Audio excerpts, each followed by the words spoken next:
கர்த்தருக்கு ஸ்தோத்திரம்.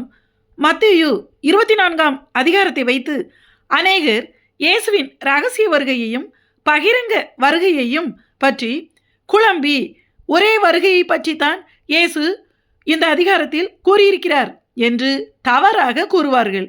ஆனால் மத்தேயு 24ஆம் அதிகாரத்தில் இயேசுவின் ரகசிய வருகையை குறித்தும் பகிரங்க வருகையை குறித்தும் மிக தெளிவாக துல்லியமாக நமது கர்த்தராகிய இயேசு கூறியுள்ளார். அதை எப்படி புரிந்து கொள்வது என்று இந்த பதிவில் பார்ப்போம்.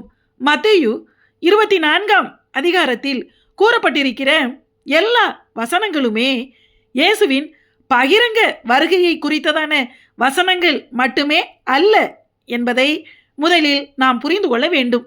மொத்தம் 51 வசனங்கள் இந்த அதிகாரத்தில் உள்ளன. இதை 3 பகுதிகளாக பிரித்து வாசித்தால் மட்டுமே தெளிவாக புரிந்து கொள்ள முடியும்.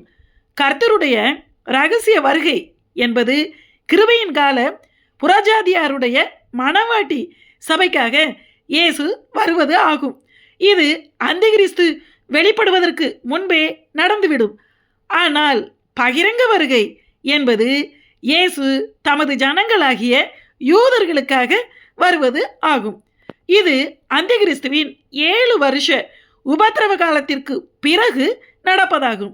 மத்தேயு 24ஆம் அதிகாரத்தை வாசிக்கும்போது 3 பகுதிகளாக பிரித்து வாசித்தால் மட்டுமே இயேசுவின் இரகசிய வருகையின் வசனங்களையும் இயேசுவின் பகிரங்க வருகையின் வசனங்களையும் புரிந்து கொள்ள முடியும். இந்த அதிகாரத்தில் முதல் வசனத்திலிருந்து 8ஆம் வசனங்கள் வரை கூறப்பட்டிருக்கிற எல்லா சம்பவங்களுமே இயேசுவின் இரகசிய வருகையை பற்றி மட்டுமே கூறப்பட்டுள்ளது. ஆனால் 9ஆம் வசனத்திலிருந்து 31ஆம் வசனங்கள் வரை கூறப்பட்டிருக்கிற அத்தனை சம்பவங்களுமே யூதர்களுக்காக கூறப்பட்டுள்ளது. பகிரங்க வருகை குறித்து கூறப்பட்டுள்ளது. பிறகு 32ஆம் வசனத்திலிருந்து 51ஆம் வசனங்கள் வரை, அதாவது கடைசி வசனம் வரை மறுபடியும் புறஜாதியாருக்கான இரகசிய வருகை குறித்து இயேசு சொல்லியிருக்கிறார். எப்படி என்று பார்ப்போம். மத்தேயு 1ஆம் வசனத்திலிருந்து 8ஆம் வசனங்கள் வரை உள்ள சம்பவங்களில் இயேசு என்ன சொல்லியிருக்கிறார் என்றால், உபத்திரவ காலத்திற்கு முன்பு நடக்க போகிற இயேசுவின் இரகசிய வருகைக்கான அடையாளங்களை குறித்து கூறியிருக்கிறார். அதாவது, யுத்தங்களையும் யுத்தங்களின் செய்திகளையும் கேள்விப்படுவீர்கள். ஜனத்துக்கு விரோதமாய் ஜனமும் ராஜ்யத்துக்கு விரோதமாய் ராஜ்யமும் எழும்பும். பஞ்சங்களும் கொள்ளை நோய்களும் பூமி அதிர்ச்சிகளும் பல இடங்களில் உண்டாகும். இவையெல்லாம் வேதனைகளுக்கு ஆரம்பம் என்று இயேசு கூறியிருக்கிறார். இந்த அடையாளங்கள் எல்லாமே அந்திகிறிஸ்துவின் உபத்திரவகால வேதனைகளுக்கு ஆரம்பமாகும். இவை எல்லாமே ஆரம்பம் மட்டும்தான். உண்மையான மகா வேதனை அந்திகிறிஸ்துவின் உபத்திரவ காலத்தில் தான் இருக்கிறது. ஆனால் இப்படிப்பட்ட அடையாளங்கள் நடக்கும்போதுதான் இயேசுவின் இரகசிய வருகையானது நடக்கும். புறஜாதியாருடைய சபை உபத்திரவத்திற்குள் போகாது. அடுத்து 9ஆம் வசனத்திலிருந்து 31ஆம் வசனங்கள் வரை எழுதப்பட்டிருக்கிற வசனங்கள் எல்லாமே யூதர்களுக்காக சொல்லப்பட்டதுதான். அந்த சம்பவங்கள் எல்லாமே யூதர்களுக்கு நடக்கப் போவதாகும். அவை பகிரங்க வருகையை குறித்து கூறுகின்றன. அந்திகிறிஸ்துவின் உபத்திரவ காலத்தை குறித்து எழுதப்பட்டுள்ளது. கைவிடப்பட்டவர்கள் ஒருவரை ஒருவர் காட்டி கொடுப்பார்கள். உபத்திரவங்களுக்கு ஒப்பு கொடுக்கப்படுவார்கள். யூதர்கள் கொலை செய்யப்படுவார்கள். அநேகர் இடரல் அடைவார்கள். அன்பே இருக்காது, தனிந்து போகும். அப்போதும் சுவிசேஷம் அறிவிக்கப்படும். அதாவது, இஸ்ரவேல் தேசத்தின் 12 கோத்திரங்களிலிருந்து தெரிந்து கொள்ளப்பட்ட 1,44,000 பேரும் 2 சாட்சிகளும் சுவிசேஷம் அறிவிப்பார்கள். யூதர்களுக்கு மட்டுமல்ல, அந்நாட்களில் புறஜாதியாரும் அவர்களுடைய சாட்சியை சுவிசேஷத்தை கேட்பார்கள்.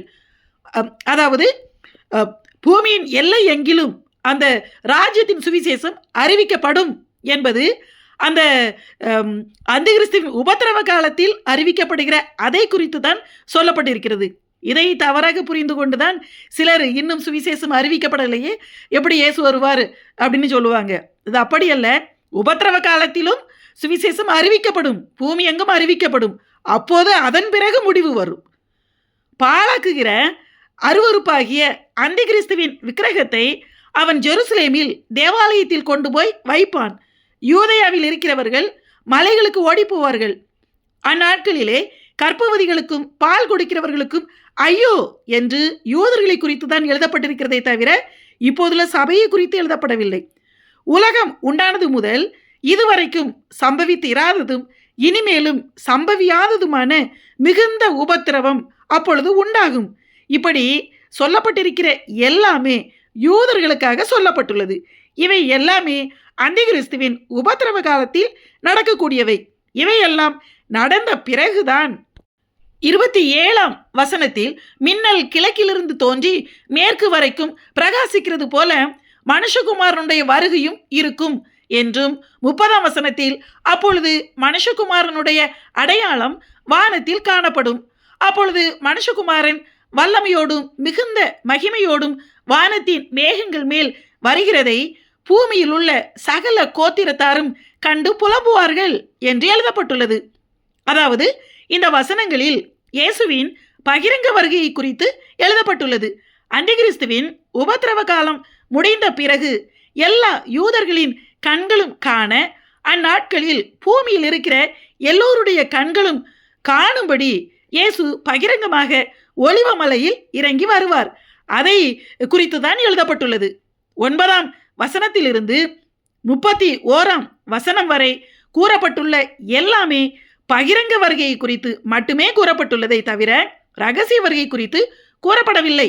ஆனால் மறுபடியும் 31ஆம் வசனத்திற்கு பிறகு 32ஆம் வசனத்திலிருந்து கடைசி வசனமாகிய 51ஆம் வசனம் வரை இயேசுவின் ரகசிய வருகையை குறித்து மீண்டும் இயேசு சொல்கிறார். எப்படின்னா, அதாவது 32ஆம் வசனத்தில் அத்திமரமாகிய இஸ்ரவேல் தேசம் கடைசி நாட்களில் துளிர் விடுவது குறித்து 1948 இஸ்ரேல் சுதந்திரம் அடைந்ததை பற்றி இயேசுவின் ரகசிய வருகை சமீபம் என்பதற்கு அடையாளமாக கூறுகிறார். இயேசு வாசல் அருகே சமீபமாய் வந்திருக்கிறார் என்றும் அந்த நாளிகையையும் பிதா ஒருவர் தவிர மற்றொருவனும் அறியான் என்றும் நோவா காலத்தில் நடந்தது போல நடக்கும் என்றும் திருடனைப் போல வருவேன் என்றும் உங்கள் ஆண்டவர் இன்ன நாளிகையிலே வருவார் என்று நீங்கள் அறியாதிருக்கிறபடியினால் விழித்திருங்கள் என்றும் நீங்கள் நினையாத நாளிகையில் மனுஷகுமாரன் வருவார், ஆதலால் நீங்கள் ஆயத்தமாய் இருங்கள் என்றும் வயலில் இருக்கிற 2 பேரில் ஒருவன் ஏற்றுக்கொள்ளப்படுவான், மற்றவன் கைவிடப்படுவான். ஏந்திரம் அரைக்கிற 2 ஸ்திரீகளில் ஒருத்தி ஏற்றுக்கொள்ளப்படுவாள், மற்றவள் கைவிடப்படுவாள் என்றும் இந்த வசனங்களில் முழுவதும், அதாவது 32ஆம் வசனத்திலிருந்து 51ஆம் வசனம் வரை முழுவதும் ரகசிய வருகையை பற்றி மட்டுமே எழுதப்பட்டுள்ளதை தவிர பகிரங்க வருகையை பற்றி சொல்லப்படவே இல்லை. எனவே மத்தேயு 24ஆம் அதிகாரத்தை 3 பகுதிகளாக பிரித்து வாசித்தால் மட்டுமே அந்த அதிகாரத்தில் ரகசிய வருகையை குறித்தும் பகிரங்க வருகை குறித்தும் தனித்தனியாக தெளிவாக குறிப்பிடப்பட்டிருப்பதை குறித்து புரிந்து கொள்ள முடியும். இதை புரிந்து கொள்ளாத வேத புரட்டர்கள் 24ஆம் அதிகாரத்தில் இயேசுவின் வருகை குறித்து கூறப்பட்டிருக்கிற வசனங்களை மாற்றி மாற்றி குழப்பி வாசித்து ரகசிய வருகை கிடையாது, இயேசு நேரடியாகத்தான் வருவார் என்று கூறப்பட்டிருக்கிறதே என்று கூறி தாங்களும் குழம்பி மற்றவர்களையும் குழப்பி வஞ்சித்து கொண்டிருக்கிறார்கள். எனவே இந்த கடைசி காலத்தில் வாழ்ந்து கொண்டிருக்கிற நாம் வேத புரட்டர்களுக்கு எச்சரிக்கை இருந்து இனி எந்த நேரத்திலும் முதலில் நடக்கப் போகிற இயேசுவின் ரகசிய வருகையில் எடுத்துக்கொள்ளப்பட ஆயத்தமாவோம். ஆமேன்.